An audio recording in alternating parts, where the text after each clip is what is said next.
Let's go! Arsenal win 2-1 against Fulham as we get back-to-back wins against London rivals. I say that because Fulham are Chelsea's rival and put up a better performance against Arsenal at the Emirates. Bukayo Saka, behind me, scored on his return to football. Let's go! A lovely header, but he wasn't the star of the show. It was this guy right here, Gabriel Martinelli.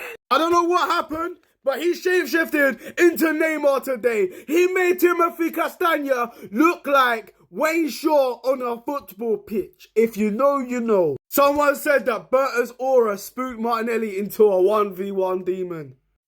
Brother, the way he was beating past Castagna, it was like somebody took the soul out of the Belgian international. Somebody took the soul and ability out of Martinelli and chloroformed him into Neymar, if that makes any sense. It was as if Professor Frink cloned Neymar, yeah, in his lab and made Martinelli. I don't understand where this performance has come from. The skills, the majinky, what was he watching all 10 clips before the game? Or did he realise that it's Joga Bonito form that where is this? We've been looking, crying out for a stellar Martinelli performance all season, by the way. Yeah, because he's been dropping stinkers after stinkers, not putting up numbers like he previously did. But then he comes back and he sets up Saka with a scorpion kick. Huh? Yo! Hey! He was my man in the match today. He set up Bukayo Saka and was actually silly enough to run so offside to score a 1v1. Otherwise, if he wasn't offside and he buried that, it would have capped off a nice 9 out of 10 display. Anyway, shout out Nwaneri. His assist means that he is now the second youngest player across Europe's Big 5 leagues to reach 10 goal involvements across all competitions this season. Only behind Lamine Yamal. The guy is playing first team football and he's producing numbers. I mean, back to Martinelli though. Ay! I still trust our skin past Poro. But this was... it literally nutmegged him the way he did. Ay. And as Saka came on, Emile Smith-Rowe came off. And I can't lie, that was the only time I saw the former Gunner. I'm glad that we sold him for the amount of money he did because he went invisible. It was like he was Boo out of Super Mario Brothers. Nowhere to be seen. I was expecting a big performance on his homecoming. I thought he was going to be out to prove a point at the Emirates. Yet he already got shut up by Bukayo Saka within 7 minutes of him coming on. I was really disappointed by his performance at Emile Smith-Rowe. And this is a player that's having a full season. Okay, he's had a niggling injury, but he's had a run of games. And even Marco Silva says he's not been fully dependable. But what a moment for Bukayo Saka. Came on off the bench, caused the defence trouble, and got a lovely header from it. But Martinelli was the one that created it. And people want to say they want to scrap assists in football.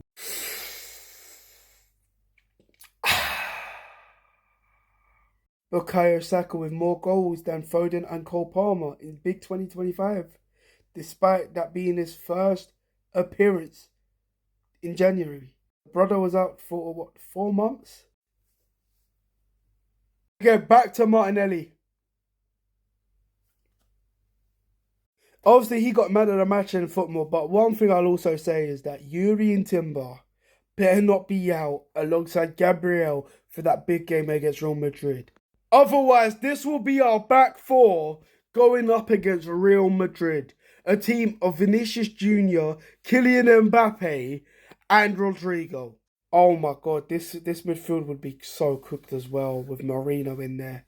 I know he scored today, and fair play to him. He's actually got some decent numbers up front. But so did Eddie and Nketiah, you know what I mean? Partey at right back. Speaking of that back four, right? It was atrocious once Yuri and Timber came off. Fulham almost scored 2 goals, right? As Partey got skinned 1v1 by Alex Iwobi for Rodrigo Muniz to miss his cross. And then, on the other side, Lewis Skelly caught out of possession, yeah, for Muniz to get another chance, and this time to score via a deflection off of Saliba, who was lackadaisical in that moment. Kivior alongside Saliba is 10 times different, than Saliba with Gabriel. Saliba is a completely different centre-back when the Polish centre-back is involved. Other than that, I thought Martinelli had a decent game, created 2 good chances, one with a good set piece that was headed over the bar by Saliba, and a clear-cut chance for Timber, who was unlucky not to score. But he also missed a big sitter. What happened to this guy? This guy used to score like week in, week out. He had 15 goals 2 seasons ago, scoring first-time finishes, and now he's scuffing them over the bar. What has happened to him? Oh, but he's back to his best. He had a world-class performance against Israel. Way! What? A state that shouldn't even be playing in UEFA competitions. Allow it, man.